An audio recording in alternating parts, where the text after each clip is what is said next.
Are you caring for a loved one with dementia? You don't have to figure this out all on your own. Welcome to Truth, Lies, and Alzheimer's, the show that helps you reimagine a new relationship with your loved one, a relationship a little more free of stress and anxiety. Join host Lisa Skinner and her 30-plus years of experience as she guides you on a new path to a better relationship with those you care for. Here's Lisa. Hi, everybody. This is Lisa Skinner with another brand new episode of the Truth, Lies, and Alzheimer's Show. And today, I want to bring up something that I think we all struggle with as caregivers for our loved ones living with Alzheimer's disease and dementia. We are forever trying to come up with creative ways that will promote engagement, comfort, and well-being that will result in positive experiences and outcomes for everybody, us and our loved ones. So today, I'm going to help you with that by sharing known strategies that will help you accomplish that goal. I'll tell you, it's a lot better than constantly being in a state of stress and trying to diffuse stressful situations that pop up on a daily basis with people living with dementia. And I think we've all been there. So I've got 15 strategies to share with you today that will help individuals living with dementia respond positively to these approaches and strategies that will definitely promote engagement, comfort, and well-being. So here are some of the key areas that I'm going to focus on today. The first one is in familiarity and routine. And the key to that is by offering consistency, because maintaining a regular daily routine has shown to help provide a sense of security and predictability. And then, of course, offering familiar environments. Being in a familiar setting can reduce anxiety and promote comfort. We know this. Communicating gently, using simple language. And with that, I mean using clear, straightforward language to facilitate understanding and encourage communication. Remember, people living with dementia cannot process information at the same speed that they used to when their brains were healthy. So if you're having a normal conversation like you do with a friend, with somebody living with dementia, they can't process that information that quickly. So again, use clear, straightforward language in a positive tone. That's really important. Be mindful to be calm. Use a reassuring voice, because this can help create a very comforting atmosphere. People with dementia pick up on your moods, they absorb them, and then they mirror them. Offer emotional validation by number one, acknowledging their feelings, validating their emotions and concerns. This will foster a sense of understanding and connection for them. Show empathy. Showing empathy can help alleviate feelings of frustration and sadness. We want that. The next area of focus is to engage them in meaningful and purposeful and joyful activities. A meaningful activity would be involving them in activities that they once enjoyed, such as gardening, cooking, or crafting. These can certainly evoke positive emotions, and this is where a person-centered approach to care comes into play. You need to know what your person enjoyed doing in their younger years and then provide them with those activities because what? They're familiar to them and they will promote that purpose and meaning that we're all looking for. One activity that I would suggest would be to play a simple game or help with a simple puzzle because these type of activities stimulate cognitive function without overwhelming them and can be extremely beneficial. But I want to emphasize with that everybody is in a different stage of their dementia. So make sure if you play a game or offer a puzzle, it's going to be at their current skill level. Otherwise, it will overwhelm them and create anxiety and frustration if it's, just way too complicated at their particular stage of the disease. Now, this is a winner all the way around, music and art. And the key here is to provide them with music that is familiar to them, knowing what they liked it to listen to in their younger years. Because listening to music that they love evokes memories and promotes positive emotions and keeps them connected to their lives. Encouraging artistic activities such as painting or drawing can provide a valuable outlet for expression, for creative expressions. And then this area is extremely important to provide physical touch, a gentle touch, holding hands, hugging, a gentle pat on the back. These all provide reassurance and comfort. And as we know, it's one of our very basic human needs. We all crave these things, even people living with Alzheimer's disease and dementia. You can try massaging or hand holding because these actions promote relaxation and a sense of safety to people living with dementia. We've got to promote social interaction with family and friends. Regular interaction with loved ones can boost moods and decrease feelings of isolation. Isolation leads to depression. Depression can actually speed up the decline of Alzheimer's disease and dementia. You can engage them in supportive group activities. Engaging in group activities with their peers enhances social connections and enjoyment. And another suggestion for a really positive activity is in nature and outdoor activities. Spending time outdoors, whether in a garden or park, improves mood and reduces agitation. This is based on studies and scientific research. And then engaging in gentle exercise. Activities like walking or light stretching can promote physical well-being and, of course, positive feelings we know come out of that.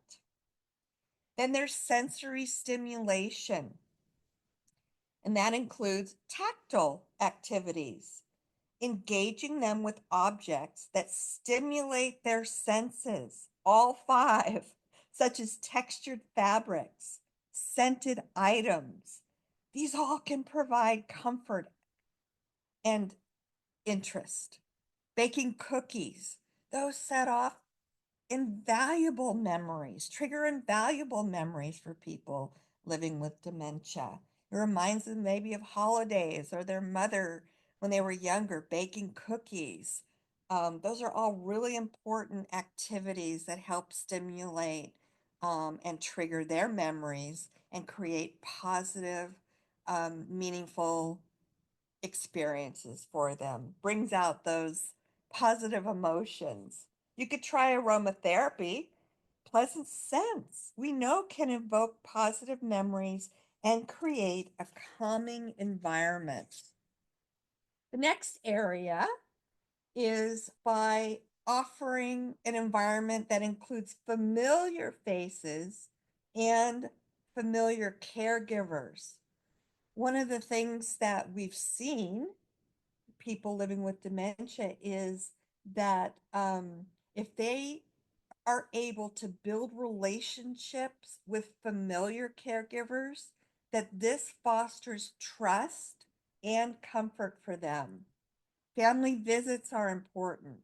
Encouraging visits from family members can enhance feelings of safety as well as happiness. And then there's positive reinforcement. We all need positive reinforcement. So I suggest praise and encouragement. Acknowledge their efforts and achievements, no matter how small they are. This can boost self-esteem and motivation. And the thing is it may seem like it's a really small thing to you, but to them, it could be a huge deal and just make them feel so good about themselves. Practice mindfulness and relaxation techniques. There are calming activities that we can engage them in, such as gentle breathing exercises or meditation. These can help reduce anxiety.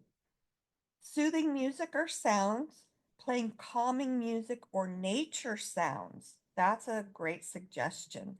This can create a peaceful atmosphere. Birds chirping, the sound of waves in the ocean, all of these things are really effective for accomplishing that.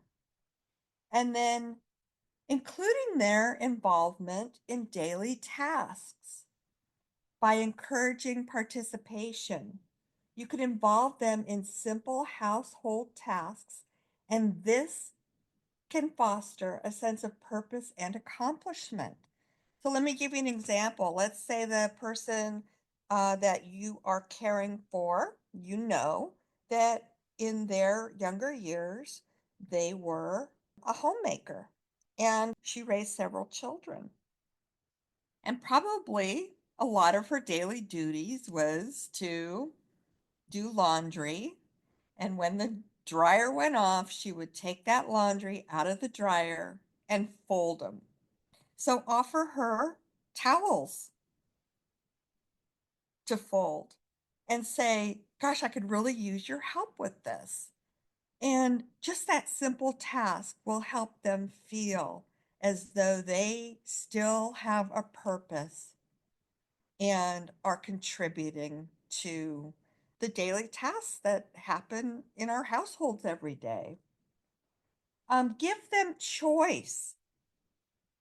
This helps them feel like they still have some control and have not completely lost all of their independence. So allow them to make choices. For example, what to wear or what to eat.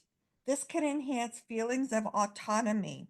But the caveat to that is don't offer too many choices, like maybe two different things to choose from, this or that. By focusing on these positive responses, we can create a nurturing environment that enhances the quality of life for individuals living with dementia. And it also fosters emotional well-being and a sense of connection. So I'm going to give you two more. And this one I've talked about in previous episodes. It's implementing reminiscence therapy into your caregiving plan. And you can do this by sharing memories, engaging in conversations about their past, using photo albums or memory boxes. These things can evoke positive feelings and stimulate conversations with them. There's also storytelling. People living with dementia, believe it or not, they love to tell stories. You just have to kind of draw it out of them. Encourage them to share stories from their life, and this will help foster connection and pride. So, another episode, I am actually going to provide you with questions that you can ask to draw stories out of the people you're caring for and or your family members. And then the last one today is in customized activities. And again, to pull this off effectively, you need to know what their personal interests either are or were, or maybe both. What they were possibly still are, because it's familiar to them. It's what they will remember. So tailoring activities to their personal interests and hobbies will enhance engagement and enjoyment. And pet therapy is a winner. Interaction with animals can provide comfort and joy, as pets often evoke positive emotions. I was watching on TV the other day that Daryl Hannah, the actress, you might all remember her from the movie Splash with Tom Hanks. And what she is doing now really caught my attention. She takes these little horses around to memory care units and assisted living, and does pet therapy with these two miniature horses. And they were interviewing the people that were engaged in her pet therapy. And she goes all over Southern California. She also takes them to just independent living, elder care settings, independent, assisted living, and memory care. And the people who were, higher functioning or independent were being interviewed and saying, when Daryl shows up with her horses, this is our best day. We look forward to her visits. We love the animals. It makes us feel wonderful. We love petting their fur. And it was so positive that I thought I would share that with you. I just saw this very recently, but I've seen that happen in people with pet therapy. When I worked in buildings, there were organizations that would bring different pets in, and our residents loved them. And then to have that reinforced in this interview with what Daryl Hannah is doing, just kind of gave me such a warm and fuzzy feeling that I wanted to just make sure that that's a really important part of people's day and life when they live with cognitive impairment, but also just as we age and become more sedentary. These are things that people just really enjoy. So, anyway, I hope this information has been really helpful to you today. And I will be back next week with another new episode of the Truth, Lies, and Alzheimer's Show. I'm Lisa Skinner, your host. And I hope all of you have a healthy and happy rest of your week. And I look forward to having you come back next week. Bye for now. Thank you for listening to Truth, Lies, and Alzheimer's. We hope you found something in today's episode that helps. We understand that caring for a loved one with dementia can be the challenge of a lifetime, but you don't have to do it alone. If you're ready for exclusive access to even more great content and resources, head on over to Facebook and join Lisa's Minding Dementia Support Group. We're a community of like-minded caregivers, and we're here to help.